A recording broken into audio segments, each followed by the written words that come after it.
Hey everybody, I'm RJ Marquez with KSAT.com and welcome to our Race for Seis webcast where we discuss all things silver and black. We have a special guest in the studio today, the man behind the game day tweets, all the tweets you need to see that are Spurs related, Project Spurs lead writer Paul Garcia. Paul, thanks for being with us today. Paul, and what a day for you to be here. The Spurs officially announced the signing of Kevin Martin. Spurs Nation wants to know, Paul, what does this mean for the offense moving forward? The offense just gives them another weapon. You know, Martin's a guy who you can plug in. He's obviously a guy who's a deep threat, but then also he's got the capability to draw fouls. So he's just another weapon that does a little bit more than what Jonathan Simmons or Kyle Anderson could do. You know, he's the guy. He's going to be able to hit spot-up three-pointers, hit them off screens. He could hit them in transition. These are shots that Jonathan Simmons and Kyle Anderson they were kind of shying away from. You know, when they get in the corner now, this is going to. He has some familiarity, just getting shots open off post-ups and just off screens and things like that. So if there's a matchup that Pop sees that favors the offense with him in those situations, then definitely in the last 5 minutes of the game, he's a guy that you definitely want out there. Because if it's between him or Kyle Anderson, or even if Danny Green's struggling, you're going to want a guy like Kevin Martin out there. Yeah, and I'm glad you brought up Danny Green because he's been elite on the defensive end, but he has struggled a little bit on offense. It's obviously because LaMarcus is here. Kawhi's definitely taken a bigger role in the offense, but does this kind of translate, do you think, or read between the lines that Kevin Martin's kind of here for that insurance? Danny Green. I think so. I think it's definitely like, you see a lot of games where Danny might struggle on the offensive end early, and then he might have a defensive mistake, and Pop will pull him out quickly, within like 4 minutes. That's an easy situation for Kevin Martin to come in. Or if by halftime, let's say Danny's struggling still, 0 of 5 from 3 in a game, in a playoff game specifically, then you would not be shocked to see Pop put Kevin Martin out there and let him take those shots and see if maybe he can hit him. Now to the other side of the coin, the Spurs had to make room for the Kevin Martin signing. They waived Rasul Butler. Many people thought it would possibly be Matt Bonner, the Red Mamba. Matt Bonner is apparently on his 8th or 9th life with the Spurs right now. So what do you feel was the thinking behind waiving Rasul Butler over Matty B? You still need Matt Bonner there. Yes, he doesn't play a lot. He's only played like in 22 or 23 games this year. But you still need him there in case a big does go down for insurance purposes. In the playoffs, really, realistically, Butler was not going to play. Honestly, he would probably been in his suit every game.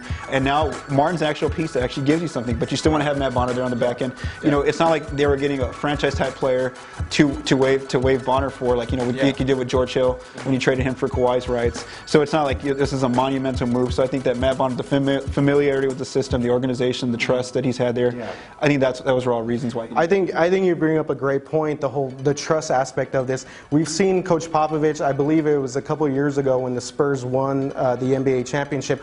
He kind of switched up the lineup during that series with Oklahoma City and started Matt Bonner, actually. So I wonder, does that help out with the spacing a little bit, maybe to kind of sort of match up a little bit with Draymond Green from Golden State? That could be a situation. Pop's always going to want to have different options in his pocket for himself, and that's definitely one that he could use. Matt's played the last 2 games now, and he's actually been playing pretty well. He's been hitting his threes, even though he's been shelved like pretty much half the season. So yes, I mean he's still got it. That's the thing, is that he can still get put in there and hit shots for you. Yeah, definitely. So we mentioned Golden State, obviously, but the Martin signing comes during a stretch when the Spurs play a very difficult set of home games here. One of the big games coming up is this Saturday, primetime matchup against Oklahoma City on KSAT 12. Of course, got to mention that. Dare we say this is a possible playoff preview, but Paul, what's sort of the individual matchup that you're looking for between these two teams? It's always going to be Kevin Durant when he's healthy versus Kawhi Leonard. That's the marquee. Two of the best small forwards in the league right now.